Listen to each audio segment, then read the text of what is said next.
अस्सलाम वालेकुम, मैं हूं रऊस मोहम्मद और आज मैं बात करूंगा बाइकिया पार्टनर ऐप में एक ऐलान एक ऑफ़र बार बार आ रही है जिसमें कहा जा रहा है हर बुकिंग पर कुछ इजाफी कमाएं जैज़ एसएमएस फीचर। तो इसका बेसिकली पार्टनर पे मतलब बाइकिया पार्टनर पे क्या असर है। सबसे पहले एक चीज़ मैं आपसे पूछना चाहता हूँ कि अगर किसी भाई को पता है कि जैज़ एसएमएस फीचर के ज़रिए राइड कैसे बुक करते हैं, क्योंकि मुझे ये चीज़ अभी नहीं पता चली कि इन्होंने किस तरीके से एडवर्टाइज़ किया हुआ है। कस्टमर ऐप पे भी कोई नोटिफिकेशन मुझे नहीं मिला इस तरह का।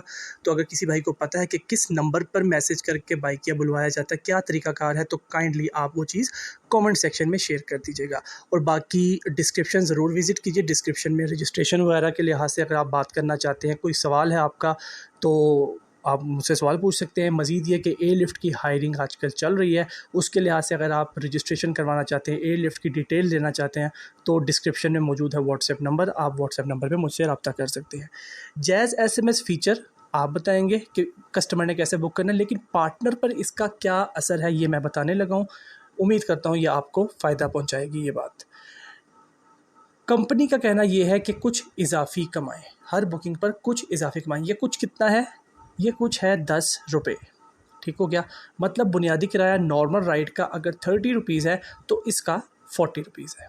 ठीक हो गया। इजाफी कमाएँ, गुड हो गया, अच्छी बात होगी। मीन्स के बाइकिया पार्टनर का थोड़ा फ़ायदा। लेकिन इसमें बाइकिया पार्टनर का क्या वाकई फ़ायदा है या इसमें बाइकिया पार्टनर को नुकसान है?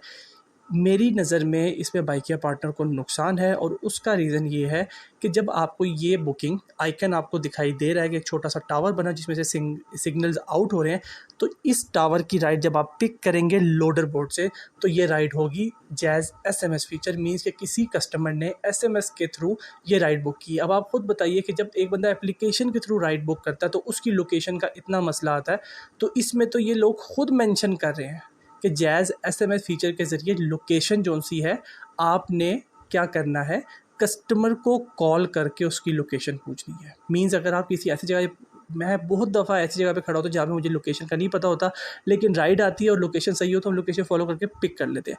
तो क्या आपके लिए सूटेबल है कि एक 10 रुपये एक्स्ट्रा के लिए आप एसएमएस फीचर वाली राइड उठाएँ और उसके बाद सबसे पहले कस्टमर को कॉल करें? मीन्स आपका बैलेंस भी लगेगा, क्योंकि जो बंदा एसएमएस फीचर के ज़रिए राइड बुक कर रहा है, प्रोबेबिलिटी ज़्यादा है कि वो बटनों वाला फ़ोन यूज़ कर रहा है, उसके पास व्हाट्सएप नहीं होगा, चांसेस ज़्यादा है। और अगर आप उससे कॉल पे रब्ता करते हैं तो ना करते भी 4 रुपये या 5 रुपये का बैलेंस आपका लगना ही लगना है। उसके बाद लोकेशन जिसने प्लेस की होगी, जो आपके पास राइड शो हो रही है, वो लोकेशन परफेक्ट नहीं है, तो इसीलिए आपको कहा गया है कि आपने कॉल करके कस्टमर से उसकी लोकेशन कंफर्म करनी है और उसकी लोकेशन पे जाना है। और आपको पता है कि बाइकिया का जो फ़ीचर है कि जो लोकेशन डली होती है, जब तक आप उस पे नहीं पहुंचते आप राइड स्टार्ट नहीं कर सकते। तो सवाल ये है कि क्या अब हम कस्टमर के पास जाएं या हम इस पॉइंटर के पास जाएं? तो ये भी एक सवाल है बहुत बड़ा। तो 10 रुपये एक्स्ट्रा के लिए ये 3 तरह का मतलब मुझे प्रॉब्लम नज़र आ रहा है कि एक तो आपको कॉल लाजिम करनी है और कॉल सिम पे होगी, उसका बैलेंस आपका अलग ख़र्चा होगा, और शायद इसीलिए ये 10 रुपये दिए जा रहे हैं। तो अब आपकी चॉइस है कि आपने ये 10 रुपये एक्स्ट्रा कमाने के लिए ये फ़ीचर यूज़ करना है या इस तरह की राइड्स को पिक करना है या नहीं करना है। जो मेरी ओपिनियन है मैं आपके सामने रख चुका हूँ, इसका ड्रॉबैक और इसका फ़ायदा मैंने आपको बता दिया। उम्मीद करता हूँ ये वीडियो आपके लिए ये डिसाइड करने के लिए काफ़ी होगी कि आपने जैज़ एसएमएस फ़ीचर की राइड पिक करनी है या नहीं करनी। अपना बहुत ज़्यादा ख्याल रखिएगा, मुझे दुआ में याद रखिएगा। अल्लाह हाफ़िज़।